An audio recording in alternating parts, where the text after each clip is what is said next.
ॐ छन्दाकारं भुजगशयनं पद्मनाभं सुरेशं विश्वाधारं गगनसदृशं मेघवर्णं शुभाङ्गं लक्ष्मीकान्तं कमलनयनं योगिभिर्ध्यानगम्यं वन्दे विष्णुं भवैहरं सर्वलोकैकनाथम्।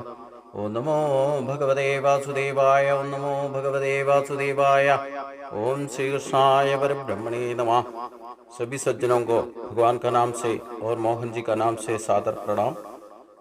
हम लोग 13वां अध्याय क्षेत्रज्ञ विभाग योग संपूर्ण रूप से विचार करके समर्पित किया है। उसमें भगवान क्षेत्रज्ञोर एवं अंतरम ज्ञान चक्षुषा भूत प्रकृति मोक्षम च ये विदुर जानति ते परम, ये बोल करके उस अध्याय को समर्पित किया है। मतलब इस प्रकार क्षेत्रज्ञ का अंदर क्या है और सर्वभूतों जीवराशियों का प्रकृति का साथ संबंध क्या है, ये सब कुछ जानने के बाद ही मोक्ष प्राप्ति हासिल हो सकता है। उसके लिए हम शरीर के बारे में अभी तक पिछला अध्याय में जो कुछ भी भगवान ने बताया थोड़ा बहुत तो मालूम हो गया। प्रकृति के साथ संबंध बोलने से प्रकृति का जो भी पंचभूतों का जो भी सम्मिलित होने पर उधर प्रकट होने वाला 3 गुण का प्रभाव से हमारा स्वभाव क्रिएट होता। इसलिए अगले 14 अध्याय में 14th चैप्टर में गुणत्रय का विभाग के बारे में भगवान बता रहे, क्योंकि मूल प्रकृति या माया बंधित होने का एक ही कारण है सत्व रज तमो गुणों का जो मिलावट। ये जो प्रकृति में जो भी सृष्टि हुआ है, सूर्य चंद्र को नक्षत्र गोल होने दो, पक्षी मृगादि होने दो या मनुष्य होने दो, सस्य लतादि होने दो, उनको सबको जिसको भी शरीर मिला है किसी भी तरह का प्रकृति क्षेत्र संयोग से जो भी जीवन का प्रभाव इधर प्रकट होता है उसका सत्व रज तमो गुणों का आधिक्य से उसका मिलावट का प्रभाव भी दिखाई देगा, वो स्थायी स्वभाव बन जाता है। उसका विभागीयता का बारे में अगले अध्याय में गुणत्रय विभाग योग में भगवान विस्तार रूप से बता रहा है। पिछले अध्याय में क्षेत्रज्ञ विचार करने से क्षेत्रज्ञ बनने वाला जब पुरुष वो आत्मशक्ति अकर्ता भावते लेते हुए केवल साक्षी का रूप में वर्तित होता है और शरीर जो अपराशक्ति से बना हुआ प्रकृति तत्वों से वो प्रकट भाव दिखाई देता है। वो प्रकट भाव जो गुणों का सम्मिलित होने पर वो प्रकट भाव या स्वभाव प्रकट होता है। उसी के बारे में उसका हमारा शरीर का निर्माण का तरीका और निर्माण का जो भी कंडेंस जो है सब एक ही है। 50% दैवीय शक्ति और 50% प्रकृति का तत्व मिला करके हमारा शरीर को जोड़ करके जीवन का भाव प्रकट होता है। इसमें कंडेंस भी का उसका क्वालिटी क्वांटिटी सब देखने से सभी को मिला हुआ एक ही बराबर है, लेकिन स्वभाव प्रकट होता तो फर्क को पड़ जाता है। एक ही माता पिता का 3 बच्चा होगा तो तीनों को 3 तरह का स्वभाव होगा। इसका वैरुध्यात्मिकता का कारण क्या है? ये गुणत्रय का वजह से है। इसीलिए भगवान ये गुणत्रय का भाव में व्यत्यस्त भाव कैसे प्रकट होता है करके भगवान इसमें बता रहा है। यही हम खास करके हमारा स्वभाव का अवस्था क्या है, इसका कारण क्या है, इसी से हम मालूम करना है। और तमोगुण से जीत कर रजोगुण से जीत कर सत्वगुण में जो आएगा तभी हम सात्विकता बढ़ाएगा, तभी तो ये भगवान का ये जानकारी भी ठीक तरह से हम हासिल कर सकता है। इसलिए भगवान का स्वभाव में परिवर्तन ना है, सृष्टि हो जाता है उसमें तमोगुण और रजोगुण का अधिक बढ़ जाता है। खास करके मनुष्य जन्म में रजोगुण का प्रभाव और तमोगुण उसके पीछे हमेशा लगे ही रहेगा। उसी को दोनों को जीतने से सत्वगुण का प्रभाव प्रकट होगा। प्रकृति में सबसे कम सत्वगुण उससे डबल है रजोगुण, उससे भी बहुत ज़्यादा है तमोगुण। एक दिन का 24 घंटे का हम उसका विभाग से चिंतित करने से 3 घंटा सत्वगुण और 6 घंटा रजोगुण और 15 घंटा का तमोगुण का प्रभाव एक दिन में ही प्रकट होता है।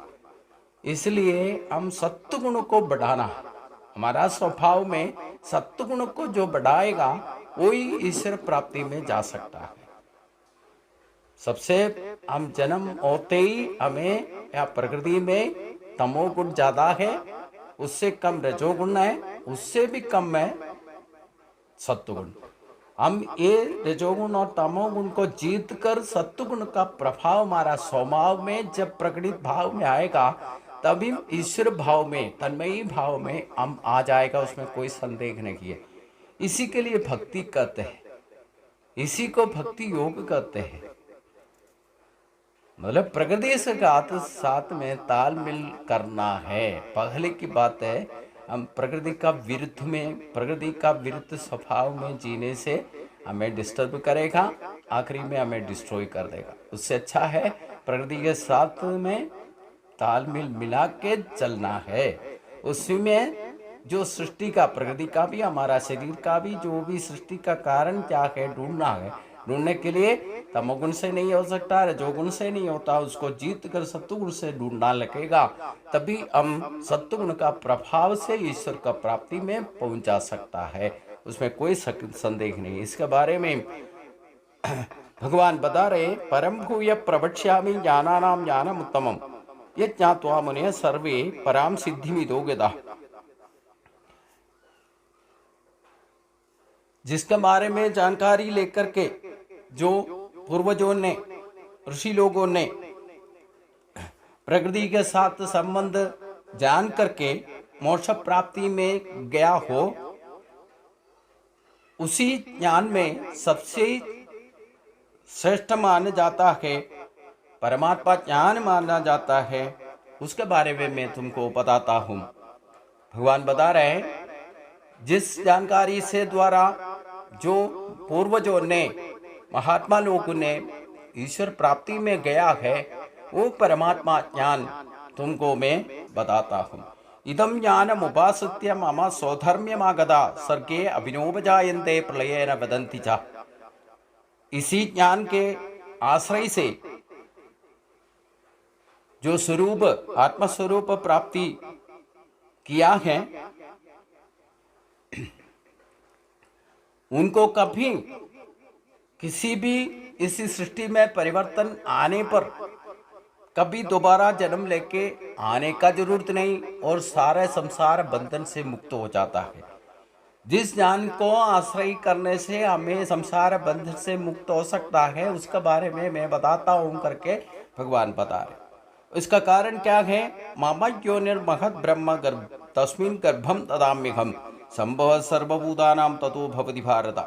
हे अर्जुन, ये महत मानने जाने वाला ब्रह्म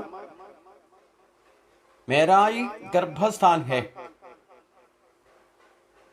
उसी में गर्भधान सभी जीव प्राणी करता है और उसी में से सर्व चराचर उत्पत्ति हो जाता है। मम योनि मतलब मेरा ही गर्भ स्थान से सारे चराचर का उत्पत्ति होता है। सर्व योनिषु कौन्तेय मूर्तयः संभवन्ति तासां ब्रह्म महत् योनि अहं बीज प्रदपिता। हे अर्जुन, उसके बाद जो भी सर्व योनियों से कौन कौन सा शरीर लेकर के जो भी आ जाता है, पैदा होता है, उसी का सभी का महत्व मूल प्रकृति योनि भी मेरा ही है, मैं ही आखिरी में बीजदाता है। इसलिए विश्व का बीज तत्व परमात्मा चैतन्य है। इसलिए समस्त प्रपंच का सृष्टि परमात्मा का द्वारा या ईश्वर का द्वारा आविष्कार होता है। इसमें कोई संदेह नहीं होना चाहिए। उसका कारण क्या है? मूल प्रकृति है। मूल प्रकृति से परिवर्तन अलग अलग जीव का अलग अलग स्वभाव के पैदा होने का कारण बन जाता है, लेकिन उसका मूल बीज परमात्मा का ही रहता है। इसमें प्रकट होने वाला मूल प्रकृति अथवा माया बोलने वाला सत्व रजस्तम इति गुणा प्रकृति संभवा निबंधनंति महाबाहु देखे देखी न अव्ययम्। जो भी भगवान का प्रभाव से पैदा होता हो, जो प्रकृति का स्वभाव सत्व रजस तमस इस प्रकार मूल प्रकृति माया कहते हैं, इसी का गुण का साथ ही पैदा होता है। नाशरहित नाशरहित जीवात्मा ये शरीर को नाश होने वाला शरीर को नाशरहित भगवान का शक्ति को जोड़कर हर एक जीवी पैदा होता है, लेकिन उसका प्रकृति का स्वभाव के अनुसार सत्व रजस तमो गुण का प्रभाव के साथ ही जन्म लेता है। जीवात्मा याथार्थ्य में नाशरहित है, निर्विकार है, परंतु शरीर तन्मयी भाव से सुख दुखादि संसार बंधनों से बंधित होता है। ये बंधन का मूल कारण त्रिगुणात्मक स्वभाव है। प्रकृति का स्वभाव में जो भी पैदा होके शरीर लेता है, उसको ऑटोमेटिक प्रकृति का संबंध के साथ संसार बंधन में या प्रारब्ध में पड़ जाके सुख दुखादि अनुभव हो जाता है, उसका उसी के साथ बंधित हो जाता है। ये प्रकृति का स्वभाव में आ जाता है। जो बंधन का हेतु त्रिगुणात्मक स्वभाव है, उसी के बारे में जानकारी पहले हमने हासिल करना चाहिए। तत्र सत्व निर्मलत्व प्रकाशक नामयम सुख संज्ञेन बंधनादि ज्ञान संख्येन जानका। हे अर्जुन, हे पाप रहित अर्जुन, इसी त्रिगुणों से निर्मलत्व हेतु से प्रकाशित होता है सत्व गुण, और सुख संग से वो बंधित रहता है और ज्ञानपूर्ण हो जाता है। मतलब सत्व गुण से सुख दुख का अनुभव, सुख का अनुभव हो जाता है। और सत्व गुण का सबसे श्रेष्ठ प्रभाव ज्ञान संगम से रहता है। जीवात्मा को या परमात्मा ज्ञान के साथ बंधित करने वाला सत्व गुण का निर्मलत्व भाव प्रकट होता है। लेकिन सत्व गुण का प्रभाव से भी मैं सुखी और मैं ज्ञानी, इसी प्रकार का अभिमान या अहंकार प्रकट होने का भी खतरा है। रजोगुण का प्रभाव क्या है? रजो रागात्मकम विद्धि तृष्णा संग समुद्भवम तनि बंधनादिकम देगा कर्म संज्ञेन देहिनम। तो रजोगुण का प्रभाव से कर्म कुशलता बढ़ जाता है। उसका कारण क्या है? काम राग से बंधित रहता है, आग्रह कभी पूर्ति नहीं होता, उसी के साथ में संग रहता है। वो संग होने पर उसको आखिरी में सुख दुख का अनुभव भी हो जाता है। उसको साथ रजोगुण का प्रभाव बढ़ेगा तो कर्म संग ज़्यादा हो जाएगा। वो कर्म में जो तत्परता ज़्यादा रखेगा, कर्म कुशलता रखेगा, शरीर को छोड़कर शरीर को भी भूल करके काम करने में लगे रहेगा। उसका मूल कारण जो है काम ईर्ष क्रोध ईर्ष रजोगुण समलभवा। रजोगुण का प्रभाव का आग्रह कभी पूर्ति नहीं होता, वो पूर्ति करने के लिए शरीर हमेशा काम करते रहेगा। इसी को कर्म कुशलता में शरीर को भी भूल करके काम करने लगेगा, शरीर का भी ठीक तरह से देखभाल नहीं करेगा। रजोगुण का प्रभाव से हम जो हासिल करना चाहते हैं उसके लिए दिन भर मेहनत करते रहेगा। मनुष्य का स्वभाव ज़्यादा से ज़्यादा रजोगुण का प्रभाव से होता है। हम आसपास भी हमारा स्वभाव में देखने से भी हम इसी के आग्रहों का पीछे शरीर को लेकर भागते रहता है। इसी के साथ तृष्णा संग हो जाता है। उसी के कारण रजोगुण देखिए के साथ कर्म के साथ बंधित करेगा, और देखिए कर्ताव होने पर भी उसी में भी अहंकार आ जाए, रजोगुणात्मक अहंकार प्रकट हो जाएगा, दुराभिमान प्रकट हो जाएगा। एक हमेशा हमें बंधन में पड़ा देगा। तमस्तज्ञानजं विधि मोहनम सर्वदेहिनां प्रमादम आलस्य निद्रापि तनिबध्नादि भारत। हे अर्जुन, तमोगुण से अज्ञानी बन जाता है और सर्व जीवियों से मोहित हो जाता है। तमोगुण प्रभाव ज़्यादा होने पर आलस्य और निद्रा से बंधित हो जाता है। जीवात्मा बंधित हो जाएगा, जीवन को भी निद्रा और प्रमाद से या आलस्य से बंधित होने का खतरा है। तमोगुण बढ़ जाने से हम चाहिए जो भी काम करने का है उसी में बाधा डाल सकता है खुद भी, और आलस्य हो जाता है। जो करना चाहिए वो नहीं करेगा, वो कुछ समझाने से भी गलत समझेगा, धर्म को भी अधर्म को भी धर्म माना जाएगा, और कोई भी काम नहीं करेगा, टाइम पर नहीं करेगा। ये सब तमोगुण बढ़ जाने से होने का खतरा है। इसमें हम खास करके याद रखने का है, सत्व सुखे संजयंती रज कर्मणि भारत ज्ञानम आवर्तितु तमात प्रभवादे संजयद्युदा। हे अर्जुन, सत्वगुणम देही को सुख संग में भी, रजोगुणम कर्मकुशलता कर्म में भी आसक्ति बना देगा। तमोगुण प्रमाद और आलस्य निद्रा उनके साथ बंधित करेगा। मतलब सत्वगुण बढ़ जाने से हमें सुख प्राप्ति हो सकता है, उसके साथ परमात्मा ज्ञान भी हासिल हो सकता है। रजोगुण बढ़ाने से हमारा शरीर भी कर्म बंधन में पड़ जाएगा। तमोगुण बढ़ जाने से हम आलस्य और निद्रा में बंधित हो जाएगा, अज्ञता में बंधित हो जाएगा। इसलिए रजस्तमा साभिभूय सत्वम भवति भारत, रजसत्वम तमश्चैव तमसत्वम रजस्तथा।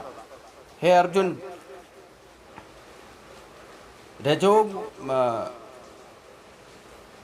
रजोगुण से भी तमोगुण से भी आगे बढ़कर सत्वगुण प्रकट हो सकता है, और सत्वगुण और तमोगुण को प्रभावित छोड़कर रजोगुण कभी प्रतिष्ठ हो सकता है। सत्वगुण रजोगुण को दबाकर तमोगुण कभी प्रकट हो सकता है। अभी इसी का द्वारा हमारा स्वभाव में हम ढूंढ कर निकालना है, हम सात्विक स्वभाव वाला है, रजोगुण स्वभाव वाला है या तमोगुण स्वभाव है। हमारा स्वभाव में पहले पहचानना है। उसके लिए क्या करें? उसके लिए करना चाहिए, किसको भी जो प्रकट स्वभाव है, तीन गुणों का प्रभावित होगा ही होगा। एक को छोड़कर कभी कोई भी रह नहीं सकता।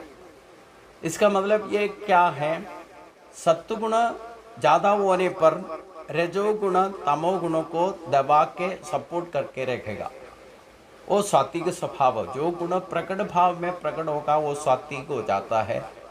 जिसको रजोगुण ज़्यादा ही बढ़ेगा तो सत्वगुण और तमोगुण का सपोर्ट दे देगा, और तमोगुण बढ़ेगा तो सत्वगुण और रजोगुण सपोर्ट हो जाएगा।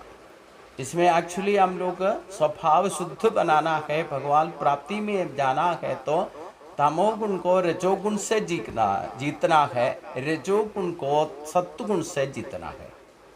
इसके लिए पहले प्रकृति का स्वभाव का हम जानकारी लेना है। मतलब 24 आवर्स 24 घंटा में 3 घंटा है सत्वगुण और 6 घंटा है रजोगुण और 15 घंटा है तमोगुण का प्रभाव। तो तमोगुण को कभी हम हमारा जिंदगी में खास करके दिन में नहीं संग बनाना है। मतलब तमोगुण को सबसे पहले जीतना है तो आपको विश्राम करने के लिए रात को टाइम दिया है, उसी टाइम में सोना है। उसके अलावा दिन में सोने का कोशिश नहीं करना चाहिए। तो तमोगुण को कभी बढ़ाने का कोशिश नहीं करना। इसका परसेंटेज का एक दिन में सबसे ज़्यादा तमोगुण है, उससे बढ़कर रजोगुण है, उससे भी खमती है सत्व गुण। मतलब मॉर्निंग, अर्ली मॉर्निंग में 3 बजे से लेकर सूर्योदय तक सत्व गुण का प्रभाव ज़्यादा बढ़ता है 3 घंटा, और सूर्योदय के बाद मध्याह्न तक 12 बजे तक रजोगुण का प्रभाव ज़्यादा होगा। 12 बजे के बाद अगले दिन 3 बजे तक 15 घंटा का तमोगुण का प्रभाव ज़्यादा होगा। इसी प्रकार हमारे स्वभाव में भी शुरुआत में सत्वगुण कम होगा, रजोगुण उससे थोड़ा सा ज़्यादा होगा, तमोगुण सबसे ज़्यादा होगा। हमने क्या करना है, हमारा स्वभाव को पहचान करके सत्वगुण का परसेंटेज बढ़ाना है। उसके लिए सात्विक समय में उठना है, सात्विक कर्मों में बंधित रहना है। खास करके सुबह सूर्योदय से पहले उठने का कोशिश करना है, उसका स्वभाव में जरूर परिवर्तन आ जाएगा। सत्वगुण बढ़ना अपने आप बढ़ना शुरू हो जाएगा। और रजोगुण जितने जब तक रहता है उतना तक हम कर्म कुशलता से जो भी अपना कर्तव्य कर्म कर सकता है, वो 12 बजे तक है। 12 बजे के बाद खाना खाने के बाद ऑटोमेटिक हम तमोगुण में जाएगा। इसलिए तमोगुण को कभी हासिल करने का कोशिश नहीं करना, तमोगुण को सबसे पहले जीतना। तो अगर तमोगुण हमें भी सुबेरे अलार्म रख करके हम सुबह उठने का कोशिश करेगा तो भी हमारा स्वभाव में तमोगुण का प्रभाव ज़्यादा होगा। इसलिए हम अलार्म को बंद करके फिर सो सकता है। अगर हम उठना चाहते हैं तो ज़बरदस्ती उठ करके हाथ और मुंह ठंडा पानी से धो और ठंडा पानी पियो, नहीं तो सिर में 1 बाल्टी पानी डालो, तो सत्वगुण का प्रभाव वापस ला सकता है।